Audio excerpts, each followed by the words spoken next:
বিএনপির দাবি আগামী ডিসেম্বরের ভেতরে জাতীয় নির্বাচন অনুষ্ঠিত হতে হবে।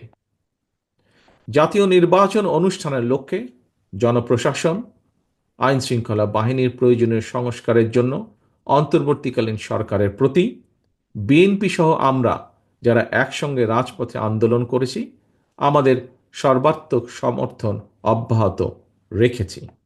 দেড় দশকেরও বেশি সময় ধরে দেশ এবং জনগণের উপর চাপিয়ে দেওয়া ফ্যাসিবাদী শাসন শোষণ মুক্ত বাংলাদেশ, আপনারা আজ ফ্যাসিবাদ মুক্ত পরিবেশে দলের প্রতিষ্ঠাবার্ষিকী পালন করছেন।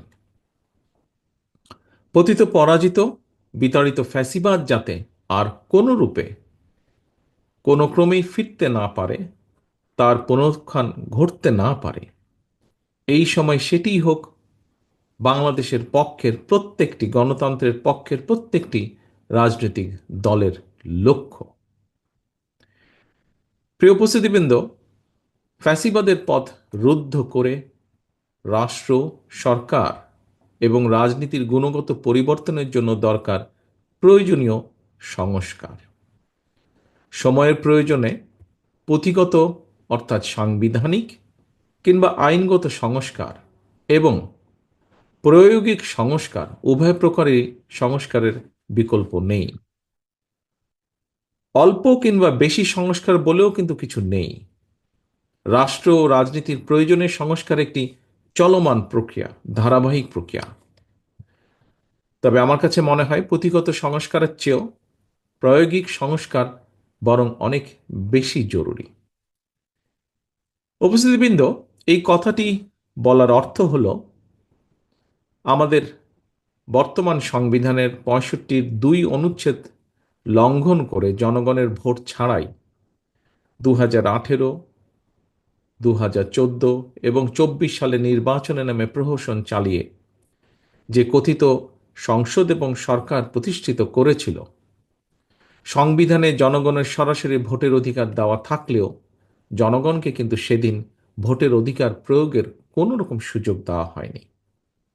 ফ্যাসিবাদ কায়েম করে জনগণকে সারা দেশের জনগণকে অসহায় এবং ক্ষমতাহীন করে রাখা হয়েছিল।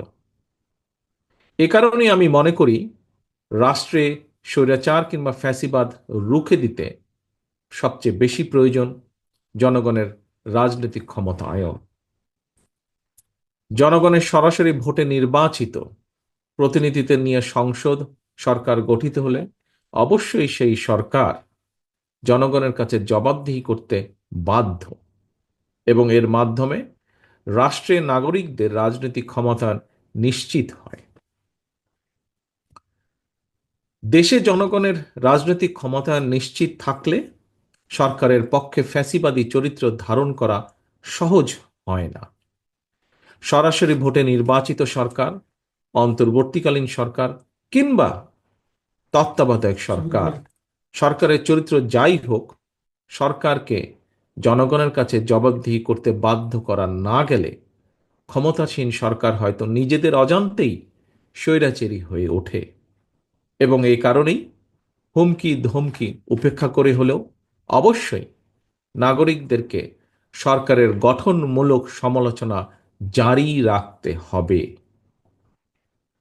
প্রিয় উপস্থিতিবৃন্দ, প্রতিটি নাগরিককে নিজেদের অধিকার প্রতিষ্ঠার দাবিতে সোচ্চার থাকতে হবে। দেশের জনগণ কিন্তু সরকারের করুণার পাত্র নয়। সরকার অবশ্যই জনগণের কথা শুনতে, জনগণের ন্যায্য দাবি মানতে বাধ্য।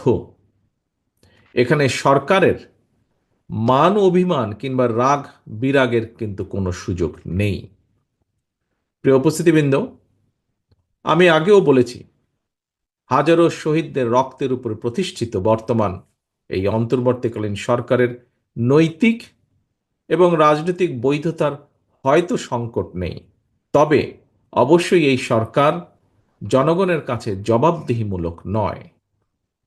সরকার যেহেতু জবাবদিহিমূলক নয়, সেহেতু নৈতিক কারণেই সরকারের সুনির্দিষ্ট পরিকল্পনা জনগণের সামনে স্পষ্ট থাকা প্রয়োজন। জনগণকে অন্ধকারে রেখে রাজনৈতিক দলকে বা দলগুলোকে অনিশ্চয়তায় রেখে শেষ পর্যন্ত কোনো পরিকল্পনায় কার্যকর এবং টেকসই হয় না, হবেও না।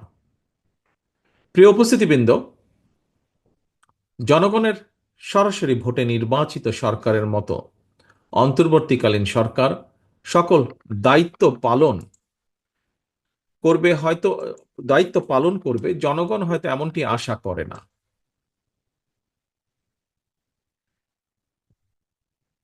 তারপরেও সরকারকে নিয়মমাফিক কিছু কাজ করতে হয়।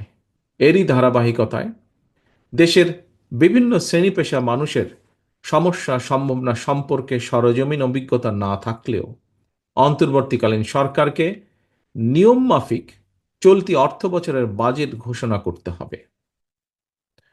অতীত অভিজ্ঞতায় দেখা গিয়েছে প্রতিটি বছর প্রতিটি বছর জাতীয় বাজেট বাস্তবায়নের ক্ষেত্রে ঘাটতি বাজেট হচ্ছে মূল প্রতিবন্ধকতা। বাজেট প্রণয়নের ক্ষেত্রে এনবিআর হয়তো সরাসরি কোনো ভূমিকা নেই, তবে রাজস্ব আদায়ের মাধ্যমে বাজেট বাস্তবায়নের ক্ষেত্রে এনবিআর এর ভূমিকা মুখ্য। এমন বাস্তবতায় বাজেট পাশের ঠিক আগ মুহূর্তে অন্তর্বর্তীকালীন সরকার হঠাৎ করেই এনবিআর এর সংস্কার চাপিয়ে দিয়ে রাজস্ব আদায়ের ক্ষেত্রে যে একটি অচল অবস্থা সৃষ্টি করেছে, এটি আমাদের অর্থনীতির জন্য কিন্তু খুব ভালো বিষয় নয়। এ ধরনের পরিস্থিতি মোকাবেলায় জবাবদিহিমূলক গণতান্ত্রিক সরকার সবচেয়ে বেশি কার্যকর ভূমিকা রাখতে পারে বলে সকলেই বিশ্বাস করেন, বিশেষ করে গণতান্ত্রিকামী জনগণ। বর্তমান অন্তর্বর্তীকালীন সরকারের যোগ্যতা অযোগ্যতা বিষয় নয়। দেশে স্থিতিশীল গণতান্ত্রিক সরকার না থাকায় একদিকে দেশি বিদেশি বিনিয়োগে স্থবিরতা নেমে এসেছে, অপরদিকে এক অনিশ্চিতকর রাজনৈতিক অর্থনৈতিক পরিস্থিতি নিয়ে বিভিন্ন শ্রেণী পেশার মানুষের মধ্যে একরকমের অস্থিরতা তৈরি হচ্ছে প্রায় প্রতিদিন।